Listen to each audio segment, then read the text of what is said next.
Il faut aimer Dieu de tout son cœur, de toute son âme, mais aussi de tout son corps. Le corps, lui aussi, a droit à l'illumination de l'amour. Tu aimeras Dieu de tout ton corps par le jeûne. Tu aimeras Dieu de tout ton corps par l'éveil et les métanies. Mais plus encore, par le travail manuel qui te délivrera de bien des illusions et te gardera dans l'équilibre et l'humilité.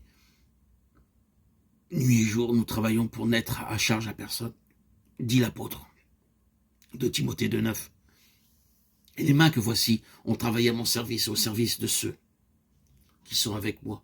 Acte 20,34. Avant de t'occuper d'ascèse, veille à bien accomplir ton travail.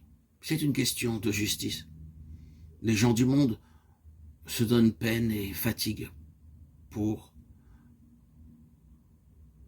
de leur travail, nourrir femmes, enfants, payer des impôts, faire des dons aux pauvres et à l'église. Et nous, sous prétexte de prière, nous resterions là, immobiles et paresseux. Sache-le, un travail accompli dans l'obéissance sans appât du gain, excluant toute agitation et tout activisme, ne nous sépare pas de la prière. Bien au contraire, notre corps étant occupé dans ces humbles tâches, le cœur s'en trouve comme libéré et plus attentif à la présence de Dieu. Les moines d'Égypte mesuraient l'intensité de la vie intérieure des novices et leur progrès dans la patience et l'humilité à leur application au travail. C'est une tradition dans nos monastères de travailler non seulement pour notre subsistance, mais pour nourrir aussi les pèlerins et les hôtes de passage. Nous devons aussi travailler pour venir en aide aux pauvres. Quand ton labeur te semble particulièrement pénible et que le soleil se fait pesant sur les épaules, pense au jour du jugement. J'ai eu faim et vous ne m'avez pas donné à manger. Le travail, voilà ton ascèse. Cherche ce qu'il y a de plus pénible, ce que les frères répugnent à accomplir. C'est là que l'Esprit viendra te visiter et déposer en ton cœur des trésors d'amour et d'humilité. Ne choisis pas ton travail, fais ce qu'on te demande et tu trouveras la paix. Si l'on te demande de choisir, choisis ce qui te conservera dans l'humilité. Autrement, à cause de ta vanité, le travail t'éloignera de Dieu. Inutile de parler d'ascèse, de spiritualité, d'amour et d'humilité quand on ne travaille pas. Comme le dit saint Jean, n'aimons pas en parole, mais en acte véritablement. Beaucoup de moines se sont perdus à cause de leur oisiveté. Le meilleur remède contre les mauvaises pensées et les vaines imaginations, c'est un travail humble et fatigant pour le corps. Ne regarde pas si tu fais mieux ton travail que ton frère.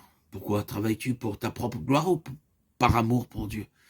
Fais ton travail le mieux que tu peux, sans te soucier du résultat, que ta main gauche ignore ce que fait ta main droite. Surtout, n'attends pas de compliments. Souviens-toi de la parole du Seigneur. Notre service est inutile. Il ne vaut que par l'amour que nous avons pour Dieu et pour nos frères. Un travail désintéressé, fait dans le calme et par amour, est plus agréable à Dieu que toutes les prouesses ascétiques. Tu peux jeûner et veiller, mais si tu es à charge à tes frères, à quoi bon? C'est une question de réalisme et de bon sens. Ce n'est ni l'appât du gain, ni la réussite qui doivent motiver ton travail, sinon tu te recherches encore toi-même. Prends garde aussi à ce que les soucis de la vie ne s'emparent de ton âme à cause de ton travail. Si tu le fais d'un cœur désintéressé, que ton esprit se souvient de ta mort prochaine, les soucis n'auront sur toi nulle prise. Très peu de moines peuvent s'adonner au travail intellectuel et garder leur cœur tourné vers Dieu. Si on te le demande, et si tu restes cloué à ta table d'études et à tes livres, tu trouveras l'abjection du Christ, tout aussi bien que dans un autre travail.